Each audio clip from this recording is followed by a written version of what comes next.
ધોરણ 8 પ્રકરણ 13 વિજ્ઞાન ધ્વનિ સાઉન્ડ તમને તમારી શાળામાં તાસ પૂરો થયો એ કેવી રીતે ખબર પડે છે? જ્યારે કોઈ દરવાજો ખખડાવે કે તમે ડોરબેલનો ધ્વનિ સાંભળો છો ત્યારે તમને સહેલાઈથી ખબર પડી જાય છે કે કોઈ તમારા દરવાજા પાસે ઊભું છે. મોટે ભાગે કોઈ તમારા તરફ આવી રહ્યું હોય તો માત્ર તેના પગલાંનો અવાજ સાંભળીને તમને ખબર પડી જાય છે. તમે કદાચ સંતાકુકડીની રમત રમ્યા હશો. આ રમતમાં આંખે પાટો બાંધી વ્યક્તિએ બાકીના ખેલાડીઓને પકડવાના હોય છે. આંખે પાટો બાંધેલી વ્યક્તિ કેવી રીતે ધારણા કરે છે કે કયો ખેલાડી તેની સૌથી નજીક છે? ધ્વનિ આપણી જિંદગીમાં અગત્યનો ભાગ ભજવે છે. તે આપણને એકબીજા સાથે વાતચીત કરવામાં મદદ કરે છે. આપણી આસપાસ આપણે વિવિધ પ્રકારના ધ્વનિ સાંભળીએ છીએ. તમારી આસપાસ સાંભળવા મળતા ધ્વનિની એક યાદી બનાવો. તમારી શાળાના સંગીતના ઓરડામાં સંગીત વાદ્યો જેવા કે વાંસળી, તબલા, હાર્મોનિયમ વગેરે દ્વારા ઉત્પન્ન થતા ધ્વનિ તમે સાંભળો છો. ધ્વનિ કેવી રીતે ઉત્પન્ન થાય છે? તે કેવી રીતે એક સ્થળેથી બીજા સ્થળ પર પ્રસરણ પામે છે? આપણે ધ્વનિ કેવી રીતે સાંભળીએ છીએ? અમુક ધ્વનિ બીજા કરતાં શા માટે મોટેથી સંભળાય છે? આ પ્રકરણમાં આપણે આવા પ્રશ્નોની ચર્ચા કરીશું. કંપન કરતા પદાર્થ દ્વારા ધ્વનિ ઉત્પન્ન થાય છે. Sound is produced by a vibrating body. શાળાનો ઘંટ બેલ જ્યારે ઉપયોગમાં ન હોય ત્યારે તેને સ્પર્શ કરો. તમને શું અનુભવ થાય છે? જ્યારે તે ધ્વનિ ઉત્પન્ન કરતો હોય ત્યારે ફરી તેને સ્પર્શ કરો. શું તમને તે કંપન કરતું લાગે છે? પ્રવૃત્તિ 13.1 ધાતુની એક થાળી કે છીછરો તવો લો. તેને અનુકૂળ સ્થળ પર લટકાવો કે જેથી તે દિવાલને ન સ્પર્શે. હવે એક લાકડી વડે તેના પર પ્રહાર કરો. થાળી કે તવાને હળવેથી તમારી આંગળી વડે સ્પર્શ કરો. શું તમે કંપનોનો અનુભવ કરો છો? ફરીથી લાકડી વડે થાળી પર પ્રહાર કરો અને પ્રહાર કર્યા પછી તરત જ તેને હાથમાં ચુસ્ત રીતે પકડો. શું તમને હજુ પણ ધ્વનિ સંભળાય છે? ધ્વનિનું ઉત્પાદન બંધ થાય ત્યારબાદ આ થાળીને સ્પર્શ કરો. શું હવે તમે કંપનોનો અનુભવ કરી શકો છો? પ્રવૃત્તિ 13.2 એક રબર બેન્ડ લો. તેને પેન્સિલ બોક્સની લાંબી બાજુની આસપાસથી વીંટાળો. હવે બે પેન્સિલને બોક્સ અને ખેંચાયેલા રબરની વચ્ચે દાખલ કરો. હવે રબર બેન્ડને ક્યાંક મધ્યમાંથી ખેંચો. શું તમને કોઈ ધ્વનિ સંભળાય છે? શું રબર બેન્ડ કંપન અનુભવે છે? ધોરણ 7માં તમે શીખ્યા કે એક સ્થાનથી બીજા કે આગળ પાછળ થતી પદાર્થની ગતિને કંપન વાઇબ્રેશન કહે છે. જ્યારે ચુસ્ત રીતે ખેંચાયેલી પટ્ટીને ખેંચવામાં આવે ત્યારે તે ધ્રુજે છે અને ધ્વનિ ઉત્પન્ન કરે છે. જ્યારે તેની ધ્રુજારી બંધ થાય છે ત્યારે તે ધ્વનિ ઉત્પન્ન કરતી નથી. પ્રવૃત્તિ 13.3 ધાતુની એક ડીશ લો. તેમાં પાણી રેડો. તેની ધાર પર ચમચી વડે પ્રહાર કરો. શું તમે ધ્વનિ સાંભળો છો? ફરીથી ડીશ પર પ્રહાર કરો અને પછી તેને સ્પર્શ કરો. શું તમને ડીશ કંપન કરતી અનુભવાય છે? ડીશ પર ફરી પ્રહાર કરો અને પાણીની સપાટી પર જુઓ.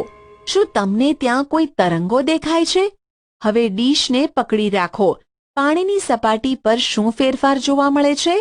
શું તમે ફેરફાર સમજાવી શકો છો? શું ત્યાં પદાર્થના કંપનોને ધ્વનિ સાથે જોડતો કોઈ સંકેત મળે છે?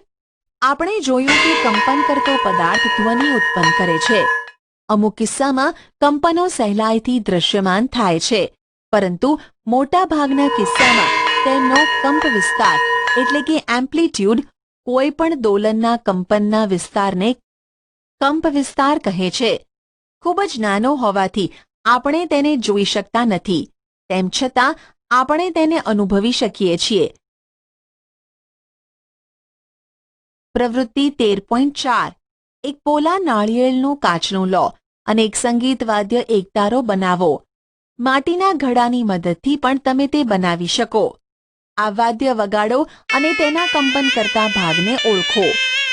તમે પરિચિત હો તેવા સંગીત વાદ્યોની એક યાદી બનાવો અને તેમના કંપન કરતા ભાગોને ઓળખો. કોષ્ટક 13.1માં થોડા ઉદાહરણો આપેલ છે. બાકીના કોષ્ટકને પૂર્ણ કરો. સંગીત વાદ્યોને તેમના કંપન કરતા ભાગ: વીણા, તણાયેલી દોરી; તબલા, ખેંચાયેલી સપાટી, મેમ્બ્રેન; વાંસળી, હવાનો સ્તંભ.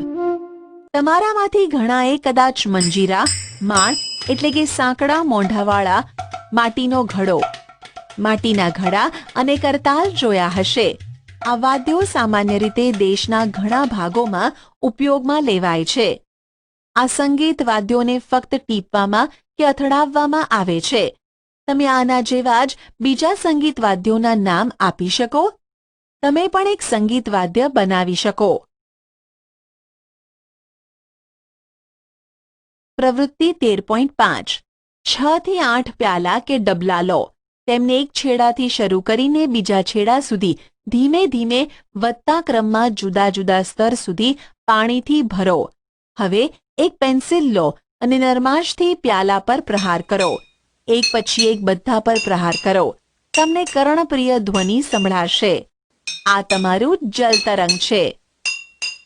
જ્યારે આપણે સિતાર જેવા વાદ્યનો તાર ખેંચીએ છીએ ત્યારે આપણને સાંભળવા મળતો ધ્વનિ એ ફક્ત તેના તારનો જ નથી, પરંતુ તે સમગ્ર વાદ્યનો છે, જ્યાં સમગ્ર વાદ્ય કંપિત કરવામાં આવે છે. આ જ પ્રમાણે જ્યારે તબલાની સપાટી ઉપર પ્રહાર કરવામાં આવે ત્યારે આપણે જે ધ્વનિ સાંભળીએ છીએ તે ફક્ત સપાટીનો નથી, પરંતુ સમગ્ર વાદ્યનો છે. આપણે જ્યારે બોલીએ છીએ ત્યારે શું શરીરનો કોઈ ભાગ કંપન અનુભવે Ladies છે? and gentlemen, welcome to another mixtape by Ones. Enjoy the sound. મનુષ્ય દ્વારા ઉત્પન્ન થતો ધ્વનિ. Sound produced by humans. થોડી વાર મોટેથી બોલો Today I'm going to speak in કે ગીત ગાઓ કે મધમાખીની જેમ ગણગણાટ કરો.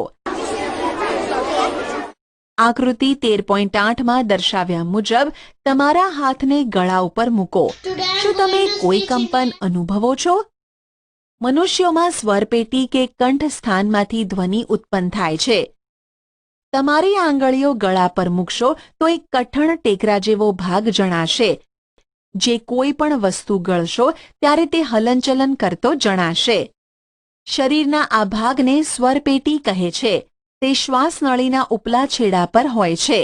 બે સ્વર તંતુઓ સ્વરપેટી અથવા કંઠસ્થાનથી એવી રીતે ખેંચાયેલા હોય છે કે જેથી એક સાંકડી તિરાડ સ્લિટ હવાની અવરજવર માટે બંને વચ્ચે રહે. જ્યારે ફેફસાં તિરાડ દ્વારા હવા ધકેલે ત્યારે સ્વરતંતુઓ કંપન અનુભવે છે અને ધ્વનિ ઉત્પન્ન થાય છે. સ્વરતંતુ સાથે જોડાયેલા સ્નાયુઓ તંતુઓને ચુસ્ત કે ઢીલા રાખવામાં મદદ કરે છે.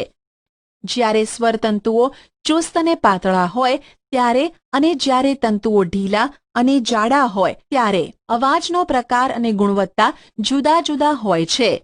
ચાલો આપણે જોઈએ સ્વરતંતુઓ કેવી રીતે કાર્ય કરે છે.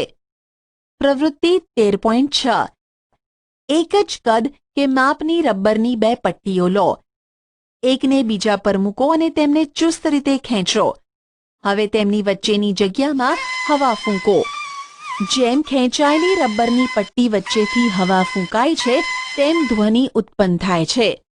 તમે સાંકડી ફાંટ એટલે કે તિરાડવાળો કાગળનો ટુકડો પણ લઈ શકો અને તેને આકૃતિમાં દર્શાવ્યા પ્રમાણે તમારી આંગળીઓ વચ્ચે પકડો. હવે ફાંટમાં ફૂંક મારો અને ધ્વનિ સાંભળો. આપણા સ્વરતંતુઓ સમાન રીતે ધ્વનિ ઉત્પન્ન કરે છે. પુરુષોમાં સ્વરતંતુઓ લગભગ 20 મિલીમીટર લાંબા હોય છે. સ્ત્રીઓમાં તેઓ લગભગ 5 મિલીમીટર જેટલા ટૂંકા હોય છે.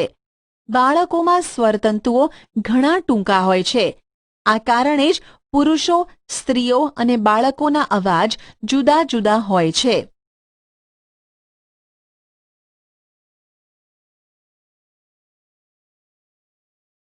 ધ્વનિના પ્રસરણ માટે માધ્યમની જરૂર પડે છે. Sound needs a medium for propagation. તમારાથી થોડે દૂર ઊભા રહેલા તમારા મિત્રને તમે બોલાવો છો ત્યારે તે તમારો અવાજ સાંભળી શકવા સક્ષમ છે. તેના સુધી ધ્વનિ કેવી રીતે પહોંચે છે? પ્રવૃત્તિ 13.7 ધાતુ કે કાચનો એક ગ્લાસ લો. ખાતરી કરો કે તે કોરો એટલે કે ડ્રાય છે. તેમાં સેલફોન મૂકો. યાદ રાખો કે સેલફોન પાણીમાં મૂકવાનો નથી. તમારા મિત્રને બીજા સેલફોનથી આ સેલફોન પર રિંગ કરવાનું કહો. રિંગ ધ્યાનપૂર્વક સાંભળો.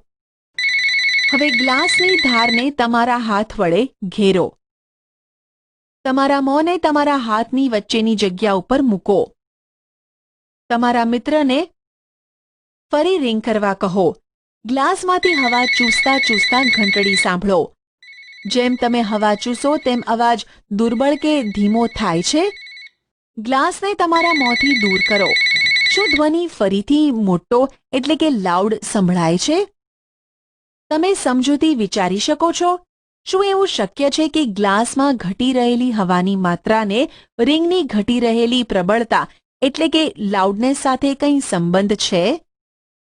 ખરેખર જો તમે ગ્લાસમાંની બધી જ હવાને ચૂસી શોષી લેવા સક્ષમ હોત તો ધ્વનિ પૂરેપૂરો બંધ થઈ જાત. હકીકતમાં ધ્વનિને પ્રસરવા માટે માધ્યમની જરૂર પડે છે. જ્યારે તમે પાત્રમાંની બધી જ હવા દૂર કરો છો ત્યારે તે પાત્રમાં શૂન્યાવકાશ એટલે કે વેક્યુમ છે તેમ કહેવાય. શૂન્યાવકાશમાં ધ્વનિનું પ્રસરણ થતું નથી. શું ધ્વનિએ પ્રવાહીઓમાં પ્રસરણ પામી શકે? ચાલો આપણે જોઈએ. પ્રવૃત્તિ 13.8 એક ડોલ, બાલદી કે એક બાથટબ લો. તેને સ્વચ્છ પાણીથી ભરો. એક હાથમાં નાની બેલ ઘંટડી લો. પાણીમાં ધ્વનિ ઉત્પન્ન કરવા માટે આ ઘંટડીને હલાવો. ઘંટડી બાલદી કે ટબને સ્પર્શે નહીં તેનું ધ્યાન રાખો. તમારા કાનને સાવધાનીપૂર્વક પાણીની સપાટી પર રાખો. સાવચેતી રાખો કે પાણી તમારા કાનની અંદર પ્રવેશવું જોઈએ નહીં. શું તમે ઘંટડીનો ધ્વનિ સાંભળી શકો છો? શું તે દર્શાવે છે કે ધ્વનિ પ્રવાહીઓમાં પ્રસરણ પામી શકે છે? ઓહ, એવી રીતે વ્હેલ અને ડોલ્ફિન માછલીઓ પાણી નીચે એકબીજાના સંપર્કમાં રહેતા હશે. ચાલો આપણે જોઈએ કે ધ્વનિ એ ઘન પદાર્થમાં પણ પ્રસરણ પામી શકે છે. પ્રવૃત્તિ 13.9 એક મીટર પટ્ટી કે એક લાંબો ધાતુનો સળિયો લો અને તેના એક છેડાને તમારા કાન પાસે પકડી રાખો. તમારા મિત્રને મીટર પટ્ટીના બીજા છેડાને ધીમેથી ઘસવાનું કે ટકોરો મારવાનું કહો. શું તમે ઘસવાનો ધ્વનિ સાંભળી શકો છો? પોતાની આસપાસ ઊભેલા મિત્રોને પૂછો કે શું તેઓ પણ ધ્વનિ સાંભળી શક્યા? તમે પોતાના કાનને લાકડી કે ધાતુના કોઈ લાંબા ટેબલના એક છેડા પર રાખીને તથા પોતાના મિત્રને બીજા છેડા પર ધીમેથી ઘસવાનું કહીને પણ ઉપરની પ્રવૃત્તિ કરી શકો. આપણે જોયું કે ધ્વનિ લાકડામાં કે ધાતુમાં પ્રસરણ પામી શકે. વાસ્તવમાં ધ્વનિ કોઈ પણ ઘન પદાર્થમાં પ્રસરણ પામી શકે. તમે એક મનોરંજક પ્રવૃત્તિ દ્વારા એ દર્શાવી શકો કે ધ્વનિ દોરીમાં પણ પ્રસરણ પામી શકે. તમે ક્યારે રમકડાનો ટેલિફોન બનાવ્યો છે? શું તમે કહી શકો કે ધ્વનિ દોરીમાં પણ પ્રસરણ પામી શકે છે? અત્યાર સુધી આપણે શીખ્યા કે કંપન કરતી વસ્તુઓ ધ્વનિ ઉત્પન્ન કરી શકે છે તથા તે કોઈ પણ માધ્યમમાં બધી દિશાઓમાં પ્રસરણ પામી શકે છે. આ ધ્વનિને આપણે કેવી રીતે સાંભળીએ છીએ? આપણે આપણા કાન વડે ધ્વનિ સાંભળીએ છીએ. We hear sound through our ears. કાનના બહારના ભાગનો આકાર ગરણી જેવો છે. જ્યારે ધ્વનિ તેમાં પ્રવેશે છે ત્યારે તે કર્ણનાળ એટલે કે કેનાલ મારફતે કર્ણપટલ સુધી પહોંચે છે, જેની પાતળી સપાટી ચુસ્ત રીતે ખેંચાયેલી હોય છે. તેને કાનનો પડદો એટલે કે ઇયરડ્રમ પણ કહે છે. તે એક મહત્વપૂર્ણ કાર્ય કરે છે. કાનનો પડદો શું કાર્ય કરે છે તે સમજવા માટે ચાલો આપણે પાતળા ધાતુના ડબ્બાનું કાનના પડદાનું મોડેલ બનાવીએ. પ્રવૃત્તિ 13.10 એક પ્લાસ્ટિક કે ટીનનો ડબ્બો લો. તેના છેડાઓ કાપી નાખો. એક રબરના ફુગ્ગાના ટુકડાને ટીનના એક છેડા પર રબર બેન્ડથી બાંધો. સૂકા કઠોળના 4 કે 5 દાણા ખેંચાયેલા રબર પર મૂકો. હવે તમારા મિત્રને ખુલ્લા છેડા તરફથી હુર્રે હુર્રે બોલવાનું કહો. કઠોળના દાણાનું અવલોકન કરો. શા માટે દાણા ઉપર નીચે કૂદકા મારે છે?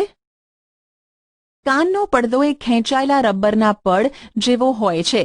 ધ્વનિના કંપનો કાનના પડદાને કંપિત કરે છે.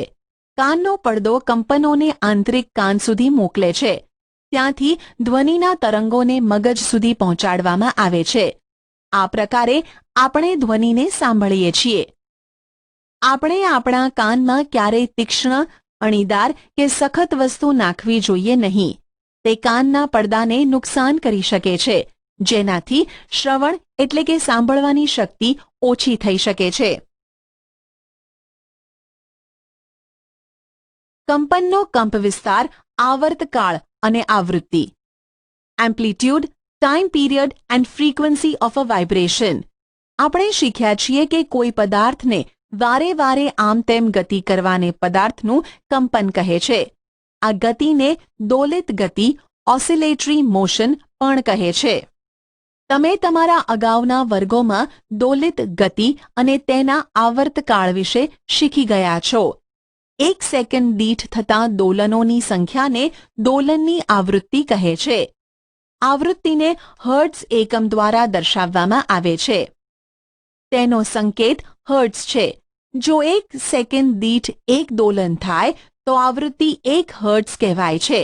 જો એક પદાર્થ 1 સેકન્ડમાં 20 વખત દોલન પૂરા કરે તો તેની આવૃત્તિ શું હશે?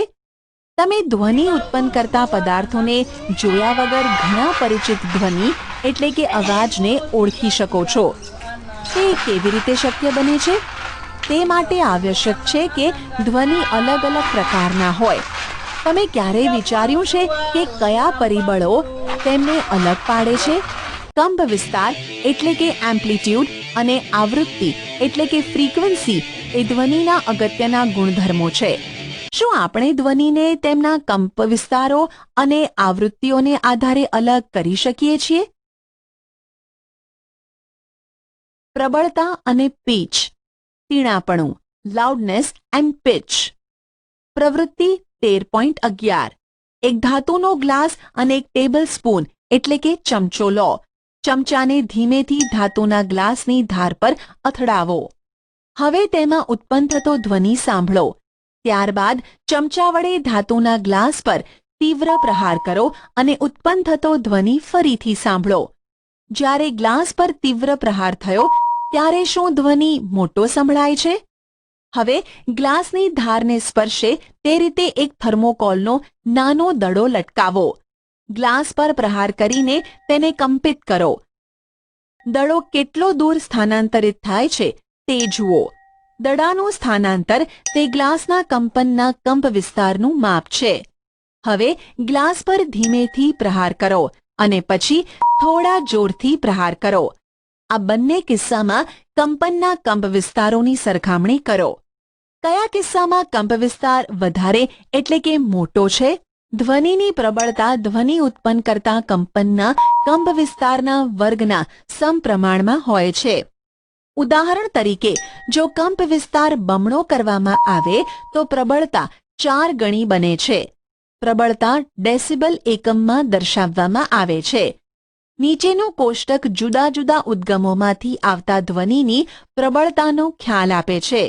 સામાન્ય શ્વાસ 10 ડેસિબલ, મંદ ગુસપુસ 5 મીટર સુધીમાં 30 ડેસિબલ, સામાન્ય વાતચીત કે વાર્તાલાપ 60 ડેસિબલ, વ્યસ્ત ટ્રાફિક 70 ડેસિબલ, સરેરાશ ફેક્ટરી 80 ડેસિબલ.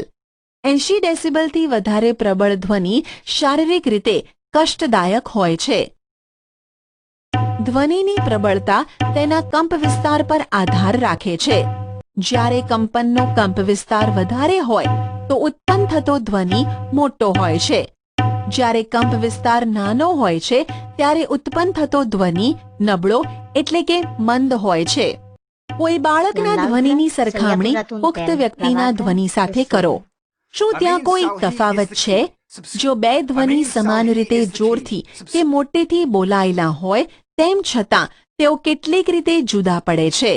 ચાલો આપણે જોઈએ કેવી રીતે તે જુદા પડે છે. હું આશ્ચર્યચકિત છું કે મારા અવાજ મારા શિક્ષકના અવાજથી જુદો છે.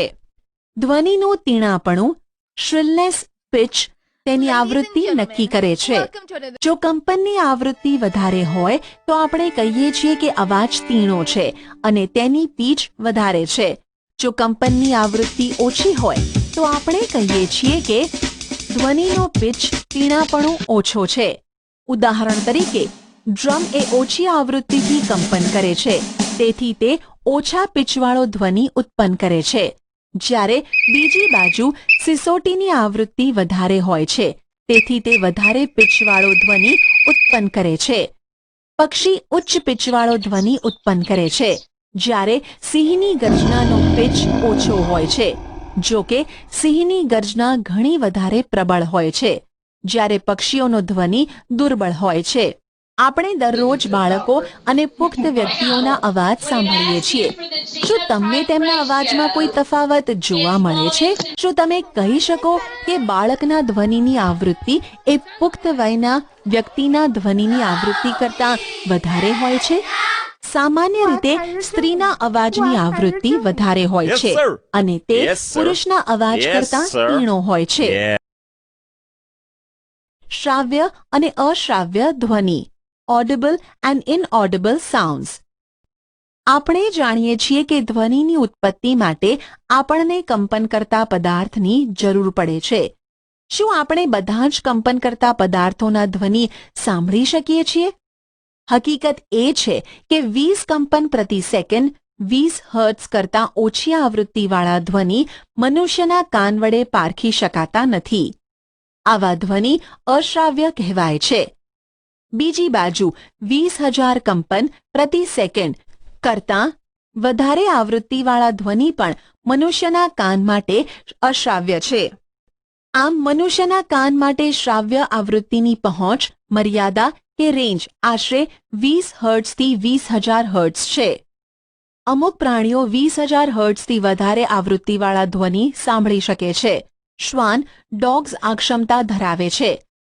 પોલીસ કર્મીઓ ઉચ્ચ આવૃત્તિનો ધ્વનિ ઉત્પન્ન કરવાવાળી સિસોટીઓનો ઉપયોગ કરે છે, જે શ્વાન સાંભળી શકે છે, પરંતુ મનુષ્યો સાંભળી શકતા નથી. ઘણી તબીબી સમસ્યાઓની તપાસ કરવા અને પગેરું મેળવવા માટે 20,000 હર્ટ્ઝથી ઉચ્ચ આવૃત્તિ પર કાર્ય કરતા અલ્ટ્રાસાઉન્ડ સાધનોથી પણ આપણે પરિચિત છીએ. ઘોંઘાટ અને સંગીત, નોઇઝ એન્ડ મ્યુઝિક. આપણી આસપાસ આપણે વિવિધ પ્રકારના ધ્વનિ સાંભળીએ છીએ. શું આ ધ્વનિ હંમેશા ખુશી આપે છે? શું ક્યારેક ધ્વનિ તમારા માટે અગવડનું કારણ બને છે? અમુક ધ્વનિ કાન માટે સુખદ લાગે છે, જ્યારે અમુક લાગતા નથી. ધારો કે તમારી પડોશમાં બાંધકામ કન્સ્ટ્રક્શન ચાલી રહ્યું છે. શું કન્સ્ટ્રક્શન સ્થળ સાઇટ પરથી આવતો ધ્વનિ સુખદ લાગે છે? શું તમે બસ કે ટ્રકના હોર્ન દ્વારા ઉત્પન્ન થતો ધ્વનિ માણો છો કે ગમે છે? આવા અસુખદ ધ્વનિને ઘોંઘાટ એટલે કે નોઇઝ કહેવાય છે. ક્લાસરૂમમાં જો બધા જ વિદ્યાર્થીઓ એકસાથે બોલે તો ઉત્પન્ન થતો ધ્વનિ શું કહેવાય? બીજી બાજુ સંગીત વાદ્યો દ્વારા ઉત્પન્ન થતા ધ્વનિને તમે માણો છો, આનંદ લો છો. સંગીતનો ધ્વનિ એટલે કે મ્યુઝિકલ સાઉન્ડ એ કાનને ખુશી આપે છે. હાર્મોનિયમ વડે ઉત્પન્ન થતો ધ્વનિ એ સંગીત ધ્વનિ છે. સિતારનો તાર પણ સંગીત ધ્વનિ આપે છે. પરંતુ જો સંગીત ધ્વનિ પણ બહુ મોટો બને તો શું તે કર્ણપ્રિય રહેશે?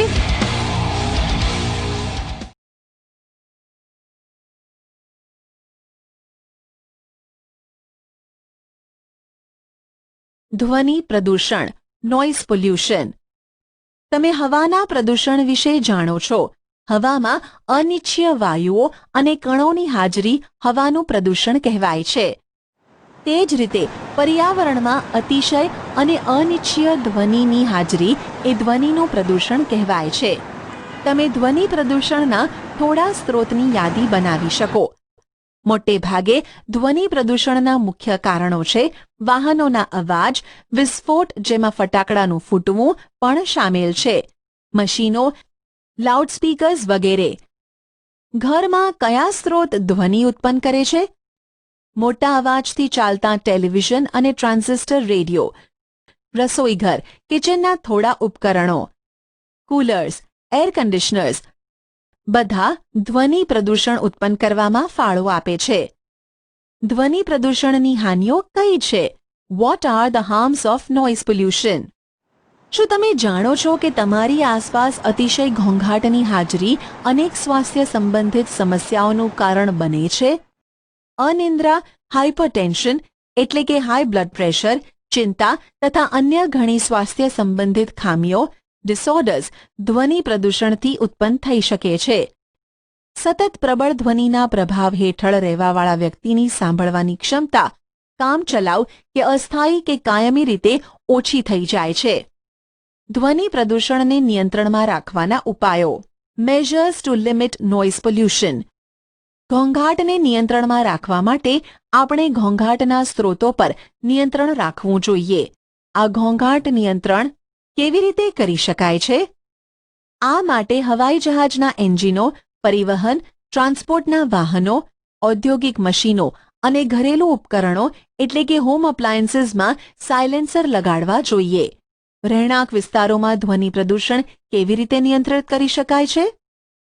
ઘોંઘાટ ઉત્પન્ન કરવાવાળી કામગીરી, ઓપરેશન્સને રહેણાંક વિસ્તારથી દૂર સંચાલન કરવું જોઈએ. ઘોંઘાટ ઉત્પન્ન કરતા ઉદ્યોગોને રહેણાંક વિસ્તારથી દૂર સ્થાપવા જોઈએ. ઓટોમોબાઈલ વાહનોના હોર્નનો ઉપયોગ બને તેટલો ઓછો કરવો જોઈએ. ટેલિવિઝન અને મ્યુઝિક સિસ્ટમ ઓછા અવાજે ચલાવવા જોઈએ. ધ્વનિ પ્રદૂષણની હાનિકારક અસરો ઓછી કરવા માટે રસ્તાઓ અને ઇમારતોની આસપાસ વૃક્ષ વાવવા જોઈએ, જેથી ઘોંઘાટ રહેઠાણો સુધી ન પહોંચી શકે. શ્રવણ ક્ષતિ, હિયરિંગ ઇમ્પેરમેન્ટ. સંપૂર્ણ શ્રવણ ક્ષતિ જે ભાગ્યે જ હોય છે અને તે સામાન્ય રીતે જન્મથી જ હોય છે. આંશિક અશક્તતા સામાન્ય રીતે કોઈ બીમારી, ઈજા કે ઉંમરને કારણે હોય છે. સાંભળવાની ક્ષમતા ઓછી હોય તેવા બાળકોને ખાસ દેખભાળની જરૂર પડે છે. આવા બાળકો સંકેત ભાષા, સાઇન લેંગ્વેજ શીખીને અસરકારક રીતે સંપર્ક કરી શકે છે.